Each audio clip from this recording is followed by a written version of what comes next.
Bienvenue en classe au cours en ligne de l'ORTM. Je m'appelle Seydou Togora, professeur de mathématiques au lycée Massamaga Diabaté, chargé en cours. Aujourd'hui, nous allons présenter les thèmes primitifs. Pour présenter ceci, nous allons effectuer des activités qui vont nous permettre de dégager une synthèse générale. Activité 1. On considère la fonction grand F définie par grand F de x égale à 3x au carré moins 4x plus 1. Consigne. Détermine parmi les fonctions ci-dessous celle qui est la dérivée de grand F.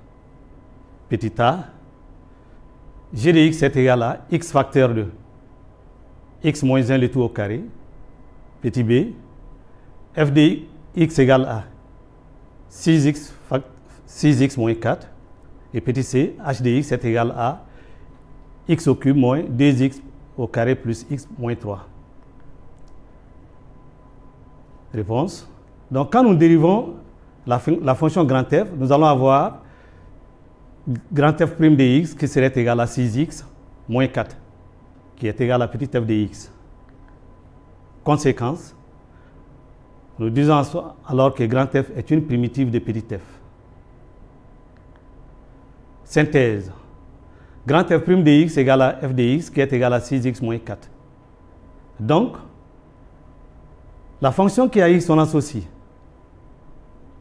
3x au carré moins 4x plus 1, est une primitive de la fonction qui a x son associé, 6x moins 4. Activité 2. On considère les fonctions f1, f2, f3, f4 et f5, définies respectivement sur R par f1 de x, qui est égal à x au carré moins 2 plus x, f2 de x égale à x plus 1, le tout au carré sur 2, f3 de x égale x plus 3, le tout au carré sur 2 moins 2x, f4 de x qui est égal à cosinus au carré de x, f5 de x égale à moins sinus au carré de x. Consigne. Petit a, calcule la fonction dérivée de chacune des fonctions ci-dessous. Petit b, que peut-on conclure? Donc en dérivant ces fonctions, surtout la fonction f1, on voit que f1' de x qui est égal à x plus 1 et f de' de x égale aussi à x plus 1, en appliquant les formules de dérivées. Et f'3 de x, ceci est égal à x plus 3 moins 2, qui est égal à x plus 1, en effectuant l'opération qui se trouve là-dedans. f'4 de x, ceci est égal à moins 2 sinus x cosinus x, qui est égal à moins sinus de 2x. Et f'5 de x est égal à moins 2 cosinus x, sinus x, qui est aussi égal à moins sinus de 2x. En regardant ces dérivées, nous disons en ce moment que f1' de x égale à f de' de x qui est égal à f3' de x égale à x plus 1. Et f4' de x est égal à f5' de x qui est égal à moins sinus de 2x. Synthèse. En regardant l'activité 2, nous remarquons que plusieurs fonctions peuvent avoir la même dérivée. Et ces dérivées sont donc appelées des primitives de cette fonction. Définition. Synthèse générale. Définition. Soit f une fonction continue sur un intervalle i et grand F une fonction dérivable sur i. Dire que grand F est une primitive de petit f sur i signifie que pour tout x élément de i, grand F' de x est égal à f de x. Exemple, la fonction grand F qui a x son associé, 3x plus 4, est une primitive de la fonction petit f qui a x son associé 3 sur R. Théorème 1. Si petit f est une fonction définie et continue sur un intervalle i, alors petit f admet une primitive sur i. Donc, pour que petit f ait une primitive sur i, il faudrait que petit f soit continu et défini sur i. Théorème 2. Si petit f est une fonction continue sur un intervalle i, alors petit f admet une infinité de primitives sur i, et si grand f est l'une d'entre elles, toute autre primitive grand G de f s'écrit sous la forme grand G de x, qui serait égal à grand f de x plus c. C étant une constante et x étant élément de grand I.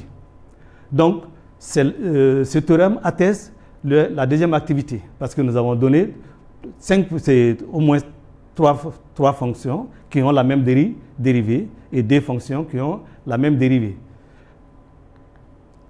Théorème 3. Si petit f est une fonction continue sur un intervalle i, x0 un élément de i, y0 un nombre réel, alors il existe une primitive grand f de petit f sur i et une seule telle que grand f de x0 est égal à y0. Application du théorème 3. On dit détermine la primitive grand f sur R de la fonction petit f qui a x, on associe cosinus x et qui prend la valeur moins 1 en pi sur 2.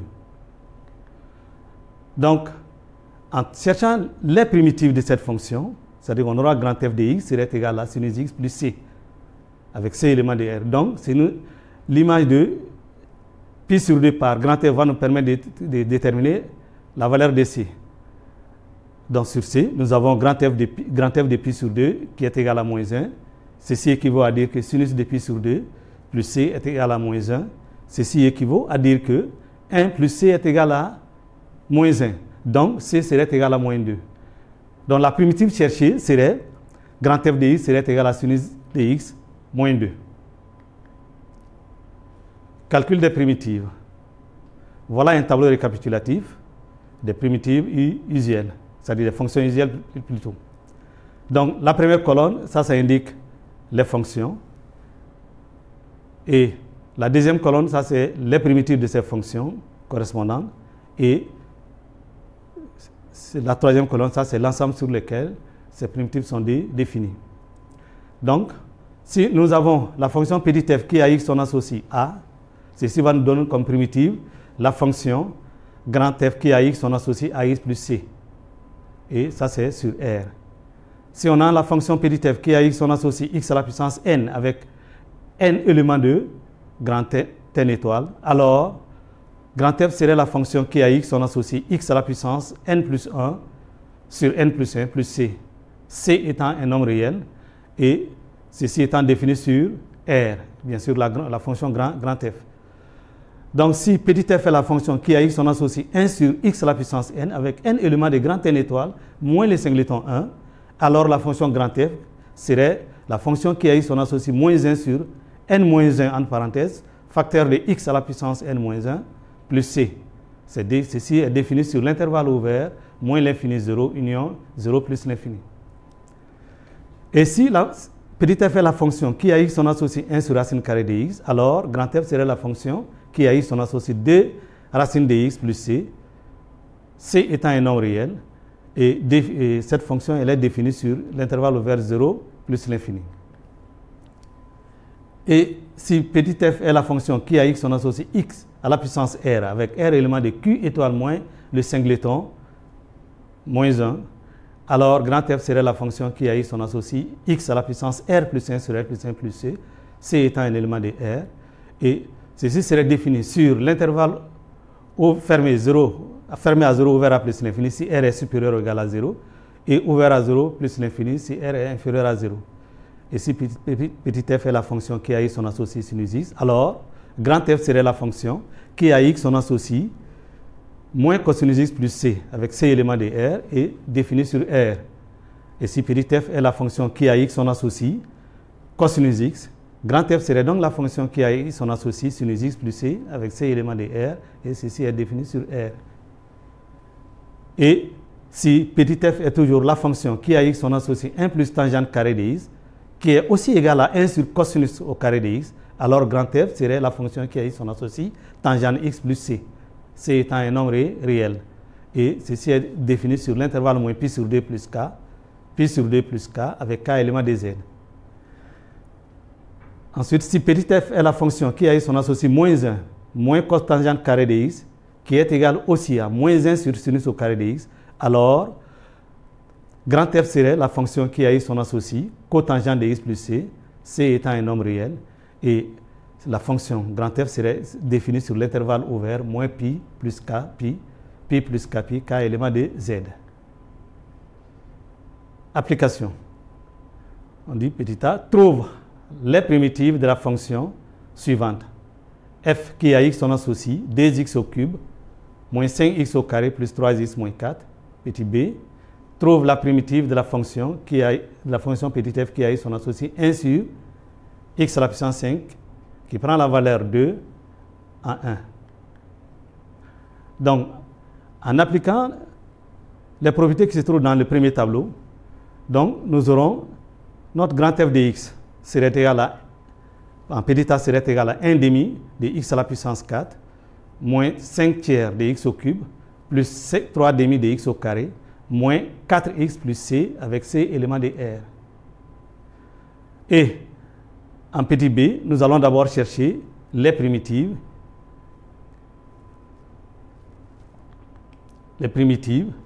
de 1 sur x à la puissance 5 qui va nous donner moins 1 sur 4x à la puissance 5 plus c. Et on dit que notre grand F de 1 est égal à 2. Donc si nous appliquons grand F à 1 et en cherchant la valeur de c à l'aide de l'égalité, grand F de 1 est égal à 2, nous allons avoir grand F de x serait égal à moins 1 sur 4x à la puissance 4 plus 9 quarts. Petit b, primitive de la somme des fonctions et du produit d'une fonction par un nombre réel lambda. Soit petit f et grand F, deux fonctions admettant respectivement pour primitive grand F et grand G. Lambda et c, deux nombres réels. Les fonctions grand F plus petit g et petit f plus petit g et lambda fois petit f ont respectivement pour primitive grand F plus grand G plus petit c et lambda fois grand F plus c. Primitive, petit c, primitive de f' fois g' rond f. La fonction f' fois g' rond f a pour primitive g rond f plus c. On en déduit le tableau suivant. F et u sont des fonctions et u', la fonction dérivée de u. Donc, nous avons les tableaux ci-dessous. La première colonne, ça c'est la fonction petit f. La deuxième colonne, ça c'est grand F. Et la troisième colonne, ça c'est les commentaires. Donc, on a si petit f est de la forme u' fois u à la puissance n avec n éléments de n étoiles, alors grand F serait de la forme u' à la puissance n plus 1 sur n plus 1. Ceci sur tout intervalle où u est dérivable. Et si petit f est de la forme u' sur u à la puissance n avec n éléments de grand N moins le singleton 1, alors grand F serait de la forme moins 1 sur n-1 en parenthèse, facteur de u à la puissance n-1. Ça c'est sur tout intervalle où u est dérivable et non nul. Et si petit f est de la forme u' sur racine de u, alors grand F serait de la forme 2 racines de u. Ça c'est sur tout intervalle où u est non nul et positive et dérivable. Et si petit f est de la forme u' fois u à la puissance r avec r élément de q moins le singleton 1, alors une primitive de petit f serait de la forme u à la puissance r plus 1 sur r plus 1. Ça c'est sur tout intervalle où u est dérivable, positive si r est supérieur ou égal à 0 et strictement positive si r est inférieur à 0. Donc si petit f est de la forme u' fois cosinus de u, alors grand F serait de la forme sinus de u. Ça c'est sur tout intervalle où u est dérivable. Et si petit f est de la forme u' fois sinus de u, alors grand F serait de la forme moins cosinus de u. Ça c'est sur tout intervalle où u est dérivable. Et si petit f est la fonction qui a eu son associé cosinus de ax plus b avec a différent de 0, alors grand F serait la fonction qui a x, on associe 1 sur a, sinus de ax plus b, sur tout intervalle i de R. Et si petit f est la fonction qui a x, on associe sinus de ax plus b avec a différent de 0, alors grand F serait la fonction qui a x, on associe moins 1 sur a, cosinus de ax plus b, sur tout intervalle i de R. Et si petit f est de la fonction qui a x, on associe ax plus b, le tout à la puissance R avec a différent de 0, avec R élément de Q moins les singletons 1, alors petit x serait de la fonction qui a x, on associe 1 sur a, multiplié par entre parenthèses ax plus b à la puissance R moins 1, le tout sur R plus 1. R plus 1, le tout sur R plus 1 plutôt. Ça c'est sur tout intervalle i de R. Application. On dit calcule les primitives des fonctions suivantes. Petit a, f de x égale à cosinus x multiplié par sinus à la puissance 3 x. B, g de x est égal à x plus 1 sur x au carré plus 2x, le tout à la puissance 4. H, et C plutôt, h de x est égal à x sur racine carrée de 1 moins x au carré. 2, k de x est égal à 2x sur racine cubique de x au carré plus 1, le tout au carré. E, L de x serait égal à sinus de 2x plus pi sur 3.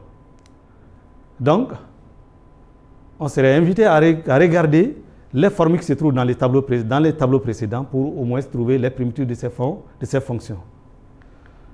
Par exemple, pour la fonction f de x égale à cosinus x, sinus au cube de x. Donc, on va voir ici que ceci semble être de la forme u' fois u à la puissance n. Donc, quand on regarde sinus x, nous remarquons que la dérivée de sinus x, ça fait cosinus x. Donc, d'où on aura grand f de x serait égal à sinus à la puissance 4x sur 4 plus c en appliquant la première formule dans les tableaux précédents. Ensuite, g de x et grand G de x, on va faire la même chose, mais là, il y a un petit changement. Parce qu'on remarque que si on essaie de voir la formule u' sur u à la puissance n, on voit que le numérateur de g de x n'est pas exactement la dérivée de l'expression qui est entre parenthèses au dénominateur. Donc, il s'agit de retrouver cette dérivée au numérateur qui est 2x plus 2. Pour avoir cette dérivée au dénominateur, nous allons multiplier par 2 et diviser par 2. Donc, ce qui va nous donner l'expression g de x égale à moins 1 sur 6 facteur de x au carré plus 2x, le tout au cube, plus c, avec ces éléments de R. Et h de x, ça rejoint le g de x. Maintenant, k de x, ça c'est un cas particulier parce que le dénominateur ici, on n'a pas exactement la forme u à la puissance R. Donc, nous allons appliquer une égalité qui dit que racine QIM de x à la puissance p, ce qui est égal à x à la puissance p sur q, au dénominateur ici. Donc, on aura k de x serait égal à 2x facteur de x au carré plus 1, le tout à la puissance moins 2 tiers. Et ceci nous amène au cas petit a. Donc, en appliquant celui-là, notre k de x serait égal à 3 racine cubique de x au carré plus 1 plus c, avec ces éléments de R. Et on a aussi h de x, je disais que nous rejoignons en ce moment g de x. Donc, pour L de x, nous allons appliquer une autre propriété qui va nous donner moins 1, grand L de x serait égal à moins 1 demi de cosinus de 2x plus pi sur 3 plus c. C'est-à-dire que quand on a la propriété, c'est-à-dire l'avant-dernière propriété, ici dans le tableau, la fonction qui a x, on associe sinus de ax plus b. On a dit que ceci donne comme primitive moins 1 sur a cosinus de ax plus b.